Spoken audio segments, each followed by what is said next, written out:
The question is compound bow axle length. How do I choose? Because Hoyt has got 3 different sizes that match my draw length. So this is interesting for me as a recurve archer. So yeah, talk me through this, Mike. Let me try and understand. He's probably got a draw length. He or she has got a draw length very close to me, because my compound last time I shot, 15 years ago, was 29 inches, and I just checked, and yes, Hoyt have 3 target bows available at the moment. The Concept FX, which is 34-inch axle to axle. Okay, 34-inch. Then you've got a 37-inch, which they just call the Concept X 37, nice and simple. And they do a 40. And all of those, if you put the modules in the right place, can be shot at 29 inches. So I totally understand it. The price difference is virtually nothing. The smaller bow is like $50 or $100 less. So it's not a price decision. It's purely which one should I have? Yeah. And it's a really good question. So first of all, we'll talk about what decision people can use, what factors come to play. So when it comes to bow speed, shorter the bow, generally the smaller the brace height, and speed is going up. Okay. So definitely the 34-inch bow will be quicker than the 37, and the 37 will be quicker than the 40-inch. So if speed is your primary concern, so a lot of 3D shooters, unmarked shooters, they might be more conscious about the speed. And if that's the case, that might push them in towards having a shorter bow, because it's going to definitely be faster at the same draw length, okay? And you'll make less errors in judging the distance because the bow is faster. Got it in one. Is your shooting progressing as you like, or would you like some expert coaching from a friendly face? If so, the details are in the description. But most of the time, people don't go down that route because the difference is not colossal. You know, it is going to be 10 feet per second mainly, and a lot of people. That's quite a lot, though. It is, but remember we're much faster than the recurves, so it's a smaller percentage, but it's not insignificant. You know, there is a difference. But the number one thing you will feel is the difference of it anchoring on your face. Right. That is the overwhelming difference. If I gave you all 3 bows, all set up at your draw length, and just to be clear, so if I'm 29 inches, just say I set the 37 bow up at my draw length and it's 29 inches. If I then go to the 40-inch, I bet you if I set it up for the same draw length feeling, I bet you it'll be a little bit shorter because the draw angle is a little bit steeper. Predominantly, even though we say I anchor on my face, really what I'm doing is I'm anchoring on my nose. So when I have the string in the same position on my nose, it's going to be a little bit straighter, a little bit steeper. So I bet you my draw length on the 40-inch bow is just going to be, 5 millimeters shorter. And likewise, when I go to the 34-inch bow, the string angle is much less. So to get the string on my nose, this hand is going to be even further back. So that feeling of anchor is the primary reason when people say they like one bow or the other, they're generally going to what feels like a nice anchor on their face. Now, I did have a time when I shot for Browning where their longer 40 plus, maybe even 42-inch at the time, axle bows, I couldn't hit a barn door with them. They were terrible. Really? And I would shoot their super short hunting bows that now, when we look back on them, weren't actually that short. They're probably about 36 inches, but at the time that was like massively short. But even though it had a small brace, I outperformed on that one. But that was a bit of an outlier because I think the target bows were just too slow. Whereas now, if you look at the Hoyts, they're all quick, efficient shooting machines. You know, I'm a big fan of the new range. Probably for me, it would be a choice at 29 inches. It's going to be a choice between that 37 and the 40. I guess if you're, I'm going to generalize here, but I think if you had a flatter Asian face, there'd probably be more chance you'd like the 40-inch. Because that string angle is going to be more steep. Yeah. And if you're a target archer, if you're shooting 50 meters, you do not need to think about that speed difference. But for me, I would probably be in the middle. Like the vast majority of people, I'd probably be on the 37-inch.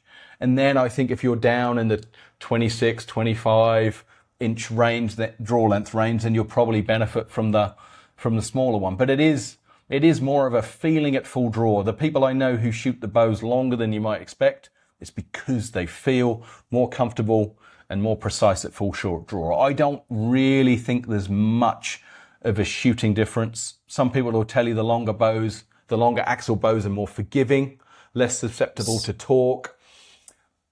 But that was going to be my question. Yeah, I know, but I'm never quite. It's such a hard thing to test. I'm never quite sure if that really is quite as cut and dry in that. I think what you're comfortable with in your face is going to far outweigh any of these speed differences and any of these susceptibility to torque. I think they're sort of minor things. I'm sure they do have a difference, but nothing's compared with having a comfortable anchor for you shooting at your primary distance, which we'll assume is 50 meters. You know, maybe when we were shooting 90 meters, having a bit more speed was beneficial. And those long Browning target bows really struggled to reach 90, so they were definitely suffering in the speed department. But bows now are so fast, so efficient. I think it's the simple thing to say is, can you draw someone's bow up at your club, regardless of what the brand is? Is there someone at your club who has a 36-inch bow, just so you can feel what the angle's like on your face? And now with the Hoyts, one cam covers all of the draw lengths. So most shops, if they have a bow in and it's right-handed, you can probably set it up so you can see what it feels like. It might be 50 pounds instead of 60 or whatever, but at least you can see what you feel comfortable on your face. Angle.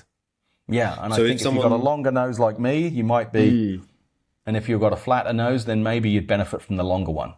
Yeah, so yeah, that's what I was going to ask. So if you've got a bigger nose, essentially you go for maybe slightly shorter axle length in the range. Or it's not hard. I think there's more chance you'll find it comfortable. It's not like it means you can't shoot a 40-inch. And I guess that's the truth of it. If you told me I had to shoot one or the other and I didn't have a choice, it's probably not going to hold me back, because I think you'd set up the draw length to what you were happy with. You'd find an anchor that was comfortable, and you would find an optimum solution and get optimum performance. But if you've got the choice, I think for me, I'm probably going to be in the mid-range. So if this person can shoot any of those bows, then maybe the middle one is for them, depending on the shape of their face. And then we'll do a video. Actually, since we're talking about bow length, we'll do one on recurves as well, and then we'll also talk about the fit onto the face as well, because I think there's a lot of similarities there. Yeah. With that, I was going to ask, so if you're getting close to the end range of one of the bow lengths, one of the axle lengths, say for example, thank you, Ash, the 32, if you're like right at the end of it, is it similar to recurve where like you don't want to max out the poundage and go like as much as you physically can? Thank you for asking that, because that is I meant to mention that and I hadn't. So that's another thing. But it's different to what you think. Generally speaking. Really? Okay. Yeah. Generally speaking, I know there'll be exceptions and there'll be brands that are slightly different, or someone has got generally speaking, when you have an adjustable cam, they always feel better on the longer range of the draw length. Do they? That wouldn't have been my guess. I want to say, I can't think of a single bow that I prefer on the short end of the range. And so when you prefer if I go feeling? What feeling is that? I think it's the way the weight comes off. I think it's the feeling of the let off. And again, so if you plotted them on a draw force curve, they would be different. Trying to explain why it feels better and shoots better, that's a little bit, that's a bit more of a thing. But generally speaking, when you have an adjustable cam on the shorter range, now it's much less of a difference on these modern cams. It used to be the shorter draw lengths were useless. It's not the case anymore. Okay. Yeah. These bows are it's a much smaller difference. But personally, most of the time I'll find the cam on the longer end will feel just better. The shorter the draw length, that will feel a little bit spongy, a little bit soft, not as precise. And that's when you're at full draw, is it? It's at the beginning. Okay, it's the beginning of the draw force curve and the end, just like it's almost like there's less tension in the string, almost. Yes, like absolutely. Yeah, absolutely. And I don't like that from a performance point of view. If you're starting and this is your first 6 months of doing compound archery and you're trying to build up your strength, fantastic. You can have it nice and soft at the beginning, nice and soft at the end. You'll be able to shoot more weight than if you have a more, I don't want to use the word aggressive, I'm going to use the word precise cam. But they are more aggressive. But I find that a cam feeling more aggressive and precise 9 out of 10 times will be more accurate. Soft, rounded, easy cams aren't, generally speaking, unless you're shooting with fingers, they're really just not.